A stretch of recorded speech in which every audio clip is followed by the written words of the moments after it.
recording this game. So, I'm gonna tag people na naging post ko.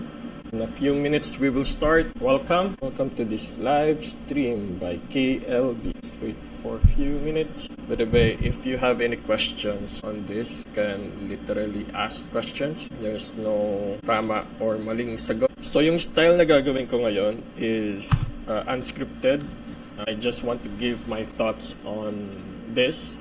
3 days ago, doon ako sa Cebu, I-encounter this post ng mga pastor friends ko sa Facebook. At first, yung understanding ko or lang, nagkaroon na ako ng bias agad na judgment. But for this last 3 days na pinag-isipan ko kung ano pwede bang gawin dito. Because we are having a wrong conversation when it comes to AI within the ministry. At the same time, sa kung paano ba gamitin ito sa ministry. There are a lot of applications na na-publish or available in the market na pwede natin. All of this, parang kulang on my side. Kulang siya in a way na hindi talaga utilize yung AI when it comes to ministry. Merong nami-misuse yung AI at meron ding hindi aware na delikado din. It would be damaging for the people and also in our church and ministry na kapag hindi natin alam kung how are we going to use AI in a ministry, that would be so fatal and magkakaroon talaga ng issue yan within your ministry or in your church. So, I would like to attempt sa time na to divert our conversation when it comes to AI into how are we going to use AI within our ministry rather than if AI is bad, if AI is evil, or AI is being promoting laziness sa mga minister natin o sa mga pastors natin. Conversation, dapat yung ang ating starters. That AI is not good for us, AI is not in a way na pinopromote yung pagka-laziness ng isang tao o isang pastor, and then that is shutting the conversation. Kasi yung AI, hindi na yan mawawala sa lahat ng companies ngayon, yung mga biggest companies in US or in China, and also ang direction ng hardware natin when it comes to computing and the hardware, they are going to, in a way, roadmap na mag-accelerate yung application at the same time development ng AI. And for us, we will see for the past 3 years in our tech industry, ang dami talaga ng fans, ang dami ng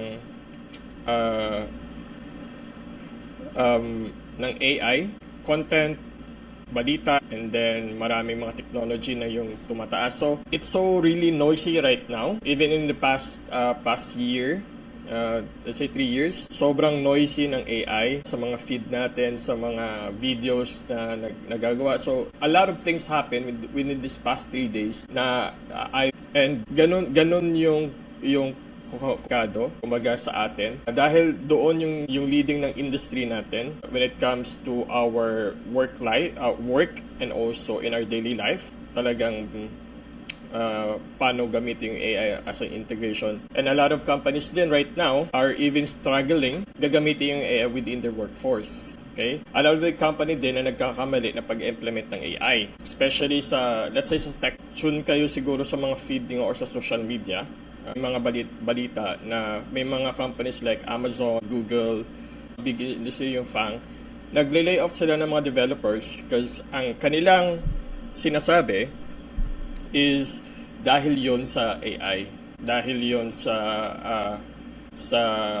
capable na ang AI to produce yung work nila, kaya nagle-lay off sila. But it's a wrong reaction sa part nila on how AI should be used in their company.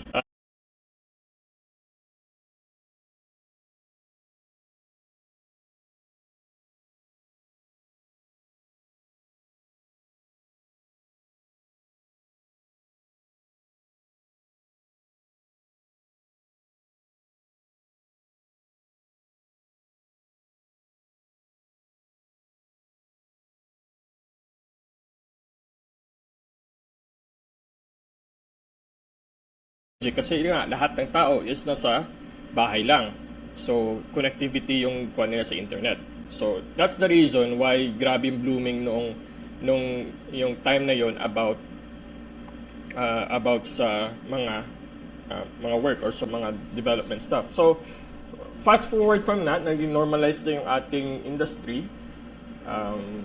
Nag-less na rin yung software during those times. So doon sa a lot of companies, yun lang yung ginawa nilang premise na kaya na daw gawin ng AI yung mga work ng mga tao, kaya mag-reduce, which is good, but it's not really what's happening talaga in reality. Cover up story na madalas sa mga industries, sa mga technology, and ayun. So natanggal na natin yun. So AI is coming in our life at hindi natin yan mapipigilan. And the right conversation for us to start is, how are we going to use AI in our ministry or in our church? Okay? How are we going, mag-a-adjust ba tayo? Or are we going to create something, a policy, bylaws, or whatnot on how are we going to use AI in our... Kailangan natin maintindihan kung anong gagamitin nating AI na mas effective sa ministry. Okay, going back from that, sa issue na nakita ko sa internet. So, tignan natin tong video na to, and then let's see from there about this issue. So, I'm going to share it now. Okay. So, let's see. Hello, pastors and preachers. So today I'm going to show you how to be lazy in crafting your sermon. So let's watch the video. Yung mga main points natin. So nag-conclusion na agad para mapag-aralan natin kung paano mag-flow yung conclusion. And after this, na rin ito ng full sermon. So ayan, try nating gawan ng full sermon manuscript. Tamo, yes lang sasabihin mo, hindi mo na kailangan merge them all or something, hindi mo na kailangan i-type. Okay, this is not true labor. Paul kay Timothy sa 2 Timothy 2:15, do your best to present yourself to God as one approved, a worker who has no need to be ashamed, rightly handling the word of truth. This is not doing your best to present yourself to God. This is being mediocre. This is being lazy. This is not labor. This is not working hard. This is when humans become the tool of AI. AI becomes the master, becomes the slave master. And humans becomes the slave of it. Worse. And kung hindi ito wisdom galing sa Diyos, it comes from something else, someone else. It's a wisdom from Satan. We should not promote it. We should expose this evil act. Napaka-precious and holy ng paggagawa ng sermon. Hindi ito basta-basta. It requires labor. Ganito na lang yung ginagawa nila ngayon. Hindi na nga sana nila dapat ginawa. Ipinagmamalaki pa nila. May this guy repent. So I think dito sa video na to na nakita ko on this, I think he's not really wrong actually. Kanyang premise at sa kanyang sinasabi. Pagkakaintindi natin siguro is binaba natin yung AI, but I think that is a real normal na reaction sa mga tao about AI, and especially sa mga pastors natin. Wag natin tanggalin na siguro iba yung iniisip nila or whatnot, or very traditional sila. No, hindi. Kahit nga sa industry namin, may mga companies na skeptical about AI. How much more dito sa industry natin or dito sa church, and then sa mga local church, and then mga traditional way of thinking ng mga leaders natin. Hindi talaga. Hindi natin makakuha sila masisisi kung ganyan yung mga reactions sila about this, because it's a normal thing. Maging skeptical tayo dapat. Especially when it comes to this AI. Kasi parang nakikita ng iba, parang magic yung nangyayari. Magta-type ka, wala kang ginagawa, wala kang effort, sila na yung gagawa. And then, you can't expect for them na ganun yung magiging, na maintindihan nila agad, di ba? Una, kung ano yung AI. And gusto ko to sa reactions niya na nag-react siya about this because it's really happening. It will happen in the future, and if we are not careful about the conversation about this sa mga pastor, it's either they will hate AI or it's either makikita ng mga ibang mga ministry din o magkakaroon sila ng problema within sa scope ng friend nila siguro na sobrang close-minded sila mga gato, but hindi. It's a normal reactions for this to happen within our ministry or within our organization about this. Okay, that's number one. It's a normal reaction. I myself is pinag-isipan ko din, pinag-aralan ko din kung ano yung gamit niya, and hindi ko siya talaga ma-recommend as a tool for pastor to be used in their ministry, especially sa pag-create nila ng sermon. And mamaya, you will know why. Okay, I will give you some evidence and also some studies. So sino ba ako? Why am I using this platform or using this video or issue? So let me introduce myself. Why am I leaning on this conversation? Because mali yung topics na ating dinidiscuss. I want to attempt na hindi to divert the question but to have a conversation on how are we going to make AI work in our ministry. Kung ano yung pattern ngayon ng industries or ng mga companies, big tech company.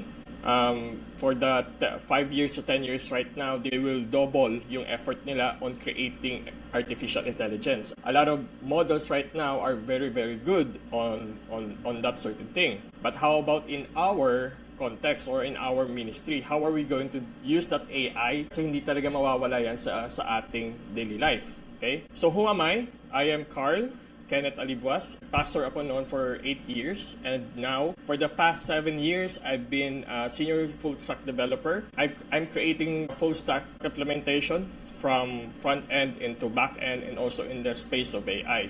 So I have a lot of project on AI and also applications on AI kasi yung AI sa industry namin is really heavy on its usage. So why it's heavy? Kami yung mga first talaga na involve at the same time sobrang lala yung paggamit namin ng AI. Sa inyo siguro, nagko-question na kayo about AI, nagko-question na kayo ng mga grammar and whatnot, autocomplete. Pero sa amin, sobrang lala yung gamit namin ng AI. And have this capacity to speak about AI and also the ministry because I've been in the two world na meron akong experience on ministry and also in corporate world and also development and technology. So one of my advocate talaga when I want to help churches is magkaroon sila ng foundation about AI and also on their technology and how are they going to AI na magkaroon sila ng effectiveness at the same time makakatulong sa kanilang AI instead of maging harmful sa kanila. Okay? Kanina sa mga videos ni Pastor or sinundan ko yung feed niya. May binigay siya ng video about doon sa batang pastor na nagsisermon siya tapos binasa niya pati yung suggestion ni AI binasa niya rin. So naging faulty 'yon, di ba? So may mga ganong instances talaga tayo na kapag hindi natin alam kung paano maging fluent sa ministry ang paggamit ng AI, then it would be harmful like what we saw. And also sa ngayon yung conversation natin sa nangyayari sa naggumawa ng app ng hindi naman siya application, gumawa lang siya ng GPTs sa chat GPT. In a way, it doesn't really involve that much effort on that one kasi it's already been there. Gagamitin mo lang, i-configure mo lang ng ChatGPT. But later on, we will tackle that one about the technology, about AI and stuff like that. So that's my attempt for us now to give meaning and to give a proper discussion for us moving forward on AI. So the proper conversation that we should be having is paano natin gagamitin yung AI sa ministry natin at maging effective siya. Okay, now given na yun yung magiging conversation natin because I've been following din yung mga comments ng natin and ayun, I don't want na nagdi-defend ako, pero proper lang talaga na ganon yung maging response ng pastor natin, maging skeptical sila about AI, and we love them for that. Because, alam mo, they are so concerned about the holiness and about the work of being sa pastor. Hindi madali yung pagpapastor. Hindi lang natatapos sa paggawa ng sermon, kundi they have this so many responsible pa beyond sa sermon creation. Okay? So they are correct to reacting that way. Okay? And now for us, on this, sa conversation natin, it's a normal thing. And sa mga comment natin, hindi talaga siya mali. Hinahinay lang tayo. Okay? Pastors natin, mahal natin ang mga nagpipreach. They are called the man of God. Wag agad-agad. Okay? We want to illumine kung may mga tanong sa... Okay, let's go to the second part nito. About their conversation. Kasi nagkaroon sila ng debate, and then kung ano ba yung sinabi, siguro nag-defend lang yung gumawa, and then si pastor nag-defend sa side niya. And pinanood ko siya kagabi, and it was really a wrong conversation actually. For me, I didn't really see na natakil natin kung totoong problema sa it's much more on defending the side of pastors and defending side of the creator ng pastor's notebook. Kaya parang sa akin naguluhan ako kasi it's not really about kung anong point nating nilang dalawa, kundi yung the right topics na dapat i-discuss nila. And then may nakita ko din sa mga comments sa parang it's off na for me to really comment on that. About sinasabing evil, sinasabing mga ganon, evil or mga commentaries ba, evil and whatnot. It's really, kaya nakakuha ako na nanghihinayang ako sa conversation, mga comments na hinayang ako dun sa opportunity na yon to really discuss about AI. Kita rin sa mga comment na much more naging attack na to that person on his pananaw. Tapos, hindi dapat ganun. So, let's be aware na it's a normal thing. It's a normal to be skeptic, especially AI and stuff. Okay. Now, going through doon sa application, punta na natin because I don't want to deal with any theology and theology about kung ang AI ba okay, yung evil, ano man nun, because those guys are good on this. But I want to provide a very logical and also practical way of point of view on this topic na much more na hindi maging damaging sa ating mga manonood, hindi negative yung impact, but mas lalo na nang maintindihan. I want to stir up na question sila. By the end of this video, ang goal ko is mag-isip sila kung paano ba natin gagamitin ang AI for ministry, at the same time, paano ba natin gagamitin yung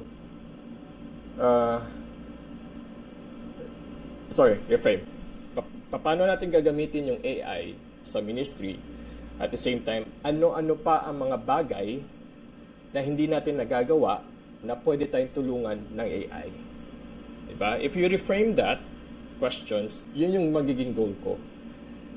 Hindi tools na gusto kong i-share sa inyo, but kayo mismo yung mag-isip within your ministry or within your organization sa mga tanong na yan. Paano magiging effective yung AI sa ministry ko at ano-anong mga bagay na kung saan pwede. Okay. Now, sa tech side, yung sa pastor's notebook, kung i-rate ko siya, for me, it's 1 out of 10. Bakit? Because ito kasi yung take ko dyan. Kung sino yung nag-handle ng algorithm or kung sino yung nag-handle ng AI, ang result, output niyan is nakadepende doon. Okay? I repeat kung sino yung nag-handle ng model, ng algorithm, ng company na yan, siya yung magdi-determine kung anong output ng AI. Okay? Why is it 1 out of 10? It's because na ChatGPT siya. Yun yung problem ko. Nasa ChatGPT siya. And nagkaroon kasi ako ng testing on this and it's really not that good result. Ang rate ng aking testing at ng benchmark ko is na-flag niya na ang AI is unreliable when it comes to scriptures. Bakit 1 out of 10? Kasi ito yung parang na kita ko. Paggamit ng tools, meron siyang, di ba, expository, mag-output siya, tatanungin ka niya, may mga follow-up questions, may mga suggestions kung paano i-explore lalo yung application, yung conversation niyo with AI, and then mag-output siya based on that conversation. Ang problema ko, who guide the conversation? Who is guiding the conversation? If you're going to type about ito yung verse ko, ito yung mangyayari, ito yung gagawin kong ito yung kung ano pa yung mga gagawin mo, mga verses, mga whatnot and whatnot. And then i-generate niya ngayon yung mga text, yung mga outline, outpost. Tapos ilalagyan niya, magsasabi siya na do you want me to explore this or do you want me to revise it, suggestive. And problema ko dyan is hindi na ikaw yung may control ng conversation. That would be AI. Kasi sasabihin mo na lang, mag-yes ka na lang ng mag-yes sa kanyang i-generate. So ganun yung problema. Who is leading the conversation when you are using the AI? Okay? Kanina sinabi ko, in-explain ko na whoever controls ang algorithm or ng AI will always be in control of the output. And now, given the idea, okay, so nagkaroon ako ng testing on this and every model na tinest ko, I think this is past 2 months ago, lahat ng AI model is unreliable. Now, let that sink in. Lahat ng AI model is unreliable sa benchmark. What I did is I have a set of questions ilang sa denomination namin, which is Assemblies of God. Hindi, I also created 3 questions about Jesus, about God, and about the Bible. Then it's really unreliable. So ito, yung mga key insight. Best question that we ask is what is the gospel? They know the gospel, what is the gospel, pero ang problema, it is a faith distancing. Second, worst question, what happens after you die? 4.4. Wala sila talagang concept. Okay? Model natin for the time of my testing is ChatGPT 5.2 Pro.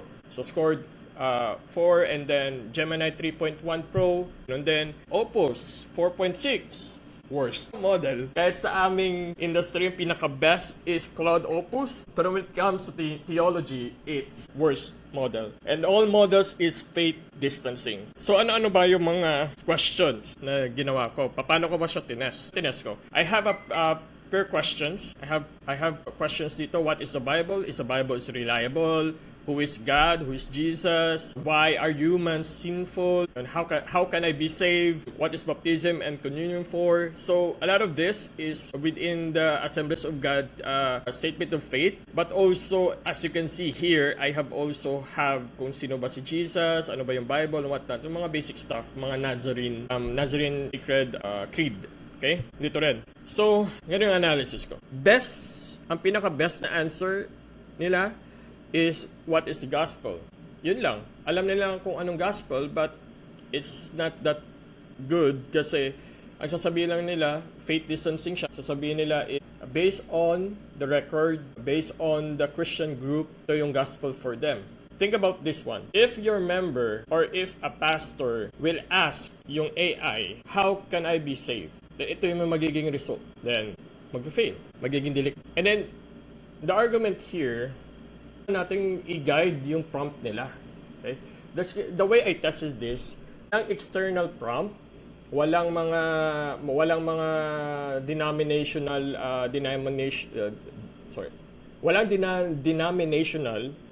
na extra prompt on this. Tinanong ko lang siya as pure as a sentence. Is the Bible reliable? Okay? And is unbeliever yung magtatanong at gagamit ng AI, unfiltered, walang extra prompt na para mag-improve yung kanyang output, then issue siya. Sorry. Yan yung problema ng AI. Hindi niya alam yung theology. Hindi niya alam yung faith. Okay. So if you let the AI run or lead your conversation, that's fatal. And the argument na pwedeng sabihin is you can improve the prompt, diba? You can improve the context. You can feed the lexicon, you can feed Hebrews, you can feed Bible verse para maging accurate siya, and same thing, but kulang pa rin. Let me explain why kulang pa rin. Kapag mag-context engineering ka, kahit anong gawin mo na connections of every resource, magiging mali pa rin at kulang yung output ng AI. Because he's the one who is leading the conversation. Kahit anong klaseng gawin mo pa sa pagpa-prompt at pag-feed sa kanila ng context, Bible verse, Hebrews, and Greek, and whatnot, ito yung problema kasi sa AI. They have this constitutional alignment. Okay. Gemini also have this, OpenAI have this, and a lot of companies, they are using this logic, constitutional alignment. So kumbaga, may determining factor output ng AI. As you can see here, ito yung alignment. Sa Claude, may mga ang magiging helpful model, generate if a flag niya ba harmful ba to or hindi. Response ba to, critic ba to, revision niya, and then if a fine-tune yung model, and then i-generate yung response. Okay? Titignan niya if mali ito, i-mold niya ngayon yung interpretation or yung pag-generate ng content into his own thing. Okay? Into his own concept. Hindi yan nag-iisip on his own. Meron yan mga barriers, meron yan logic na ina-align yung message. Kung intention mo na God is the one true God or Jesus is God, kanila, pwede nilang i-flag yan na hindi yan totoo, hindi yan truth. Okay? Ang sasabihin lang nila na Jesus is a historical figure with in the faith of Christians. Yun magiging output. But for us, ang belief natin that Jesus is God. But on our AI, dahil may alignment sila, we know na may historical truth, may historical evidence that Jesus is alive and He is God. Pagpunta sa AI, ang output niya is mali, faith distancing. Bakit? Kasi dahil sa constitutional alignment ng mga AI. Yun yung problema. When you are using AI to lead the conversation, then that will happen. Okay? Magmi-misalign, magiging output at yung belief system. And magiging fatal yan, hindi lang kay pastor, kundi sa kanyang buong congregation. If you're using it, wala kang prior skills or prior knowledge about how to use AI effectively in your ministry. Okay? Because it's not enough to just use yung AI, mag-generate ka lang ng points. Walang context, mas madalian. Yun yung nagiging proof. Ba? So, ang hirap. It means ba na hindi na natin gagamitin yung AI sa ministry? Hindi naman. Because kailangan nating malaman na may mga ganitong bagay yung nangyayari ngayon. You need to understand the technology kasi. Maging responsible. If you're a pastor using AI, you need to learn kung ano yung AI model na yan. You need to dig through if yung AI ba yan is pwede sa akin or hindi. So dito na tayo sa constitutional alignment. And dito nga sa Gemini, ang pinaka-worst sa Gemini is talagang may pinublish sila noon na yung mga biblical fact at yung parang faith confirmed content, they will block it. They will really block it. So rest assured na if you're using AI, it will really not going to be on your side or in our side, lalo sa faith. Because sabi ko kanina, whoever hold the algorithm or AI sa company will also dictate or you will also influence yung output niya. And if, like this, sa nakikita natin, AI alignment ng each of the companies, so yung output nila is that. So, would you take this and present mo sa congregation, shape ng AI or na-shape ng company yung paniniwala mo, na-shape ng company yung output ng iyong generate sa AI. Fatal siya. So, what can we do? How are we going to solve this problem? Yun nga, yung conversation natin dapat. It's not about is AI is good or AI is bad, and how are we going to use AI more effectively sa ministry natin. You need to understand yung models, you need to understand yung AI in order for you to come up with your unique solution or your unique approach on using AI in your ministry. So, paano ba ang gagawin natin para makatulong yung AI sa ministry natin? Ang una kong solutions dyan is we need to be able to know how AI works and how are we going to use it sa ministry natin. That's why I created a book called AI Fluency for Ministry. It teaches about framework on how are you going to be fluent in using AI in your ministry. Framework siya, which is calling, it's on the book. Principle siya na nakuha ko sa tech industries. Okay? And then, kinonsolidate ko lang siya into a way na maging ministry aware siya, na mas madali ma-absorb ating mga congregation. If you go to AI Fluency Ministry, then you could get the book for free. For free, hindi ko yung binibenta. Let me share it. Ang hirap maging kwan ngayon, kwan natin. So, I created this book called AI Fluency for Ministry. So, this is the first systematic benchmark on how AI handles your theology and the framework every pastor need before Sunday. So, dito rin nilagay ko yung benchmark. Dito rin yung 4C, yung calling, communication, correction, and character. Dito, it will teach you how you're going to use AI in your ministry, given na meron tayong problema between the spiritual alignment and so on and so forth.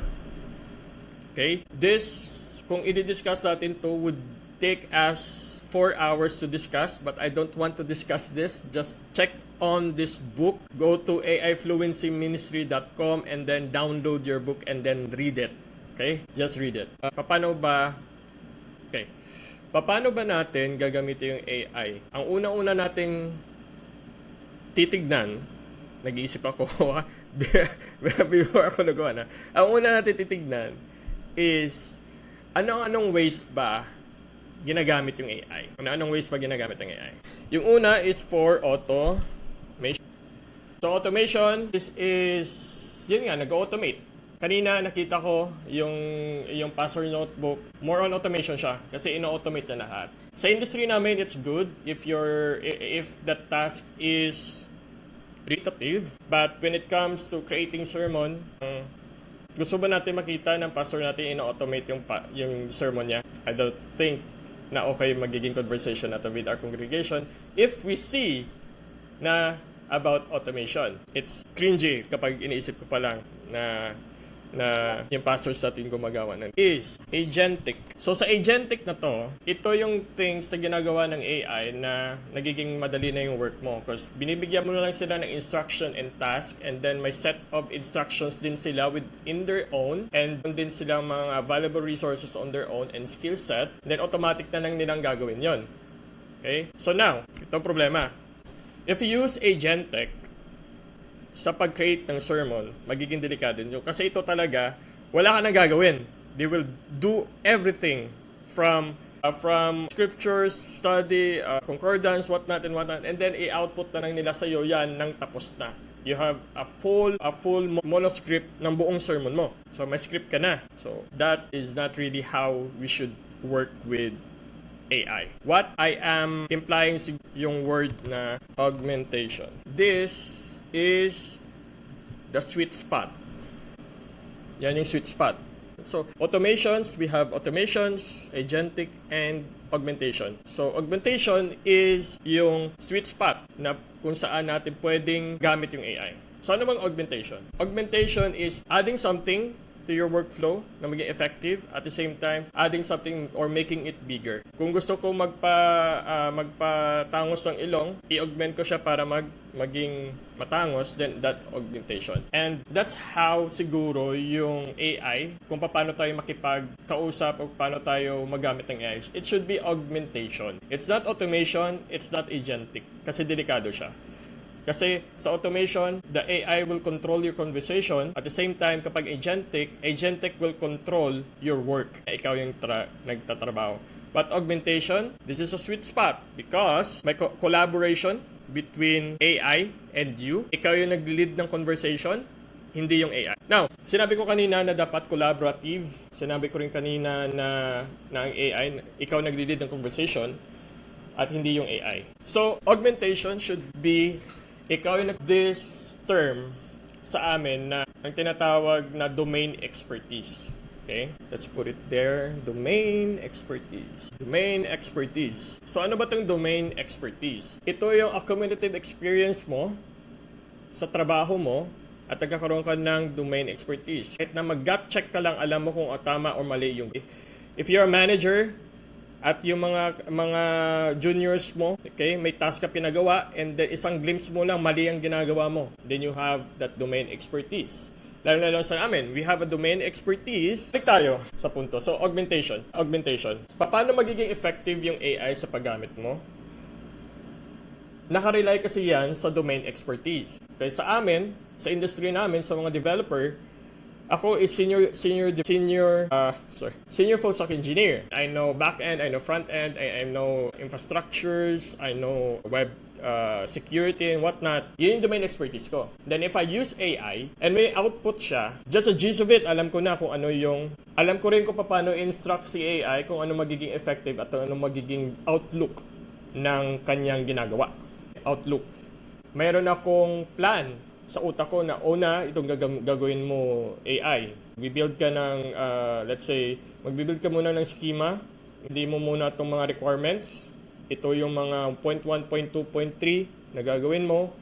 Ang gagawin ng user. At the same time, dapat ito yung pagkagawa mo ng back-end. Siyang maplan. So, kapag nakaplan na, and then titignan mo, i-kuha mo na siya, i-review mo. And then if you're, kung papayag ka ba sa gagawin niya or hindi. So kung may nakita kang mali, sabihin mo ay mali ito. Ito dapat siya, point 1, ginawa mo siyang ganon. So may kayong conversation. Okay? Dahil may domain expertise, nag-guide ko yung AI, nag-guide ko rin yung mga output niya sa implementation na gusto ko, sa knowledge na meron ako. Kumbaga, meron na akong tinatawag na vision sa magiging outlook ng product. Okay? Dahil domain expertise ako, I can see that. Okay? Pero, kapag unknown pa sa'yo ang final output na mangyayari, na hindi mo alam yung procedure, hindi mo alam yung 1, 2, 3, 4 step to go to that finish line, hindi rin alam ni AI kung anong gagawin mo.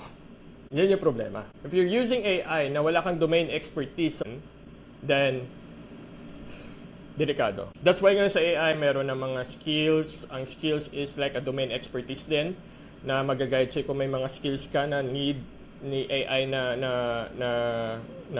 malaman niya, maturo niya, context niya, magiging kwan siya.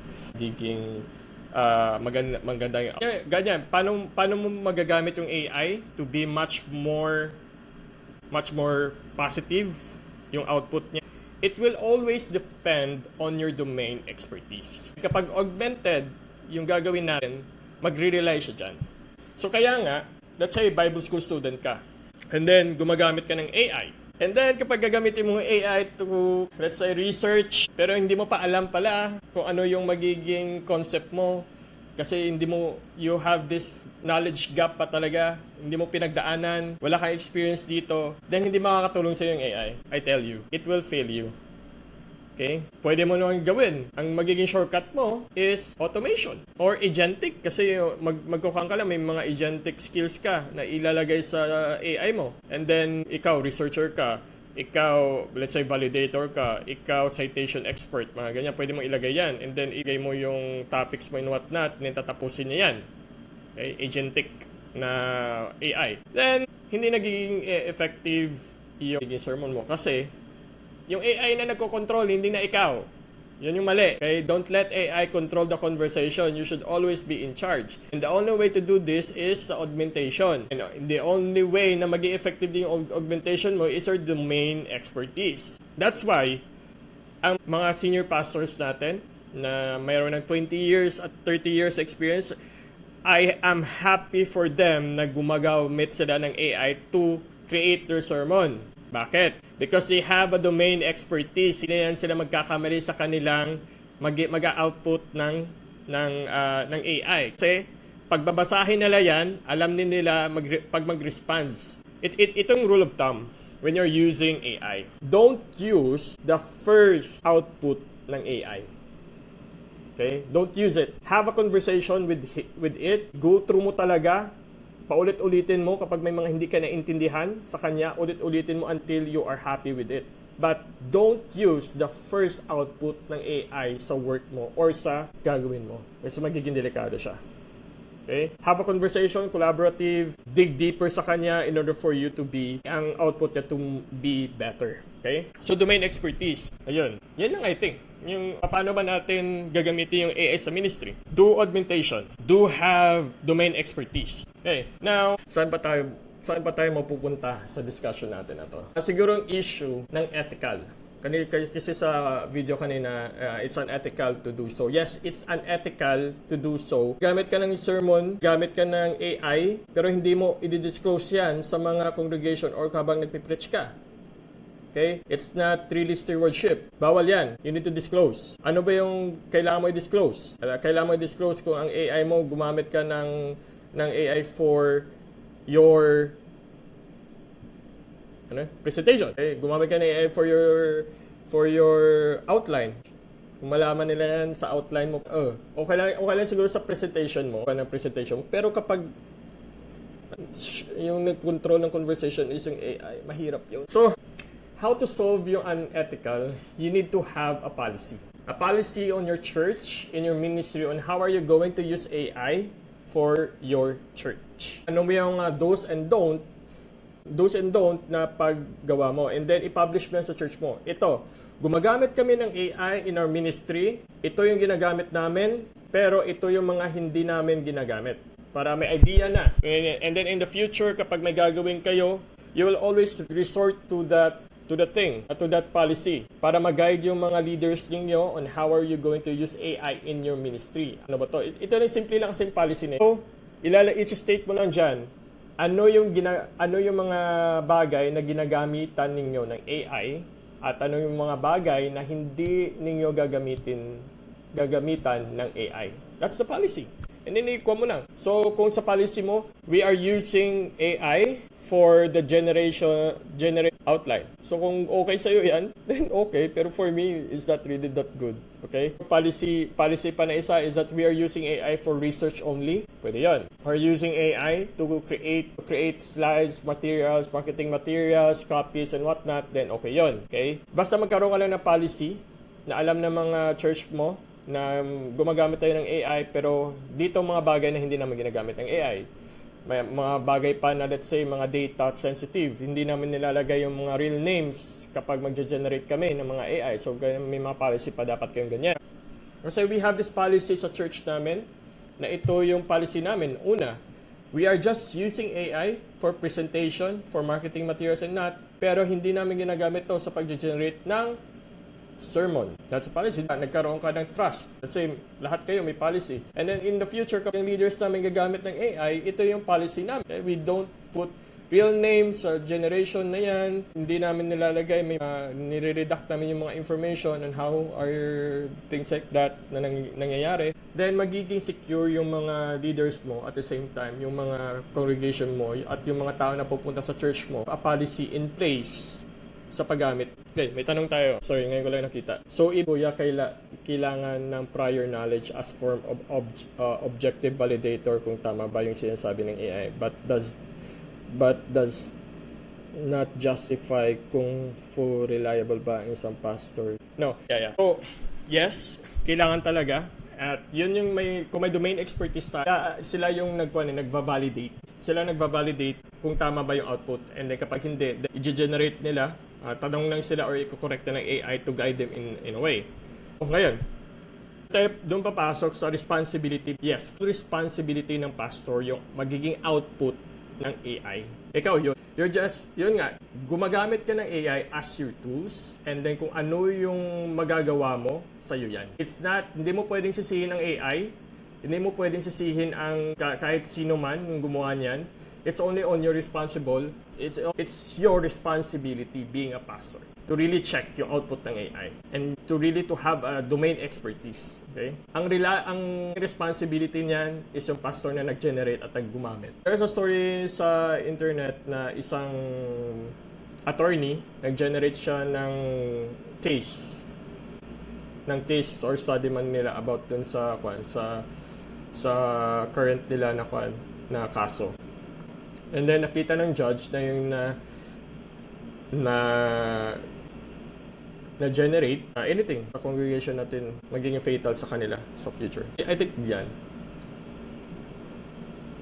accountability, but does not justify yung full reliability ng isang pastor sa paggawa. Well, yun nga yung pattern natin. Hindi lang knowledge, kundi domain expertise. Kasi sabi tayo ng domain, it's more than knowledge. It's experience and also gut check. They can gut check yung output ng AI kung tama or mali. Kasi alam ko, ang pastors, kapag they have this domain expertise, na sila nagkakamali sa kanilang theology. And then they can spot kapag yung output ba ng AI na to is salungat sa theology nila. So I think using AI, you should be responsible. What is the output ng AI na iyong inaccept at ikaw kasi dapat ang may control ng conversation, hindi yung AI. Kasi kung ikaw may control, then it's yours. Kasi AI is just a tools. Kung ano may mangyari at kung ano ma-create ng AI with you, then it's yours. It's your responsibility. Magiging result yan ng ginawa mo with AI. So I think that's the answer doon sa reliability, accountability ng user o ng pastor na gagamit ng AI. Policy. Yan sa policy. Then yun, good din yun. Para magkaroon ng pastors siguro accountability and transparency sa churches, create your policy, okay? Kung gagamit ka ng AI, and let your congregation know na gumagamit ka ng AI, into what extent you're using AI. I'm just attempting to redirect our conversation about AI into really thinking about how are we going to use AI implemented in our ministry, not to demonize it, not to stir up conversation, not to explode it, or not to fan the flame kung ano mang issue na nabasa ko, but it's just for us to really know how to implement it and maging successful in AI in our ministry. So based on my research and based on my understanding and also based on the things that I have done doing for the last 7 years of my life in software, and then the last 8 years of my life being a pastor, then I think I have the capacity to really tell something about this, to give a shed of light. And I hope na I'm more than happy to help you on that area. Thank you so much for having me listening and viewing my page. Thank you so much. Thank you, nerds. Bye-bye.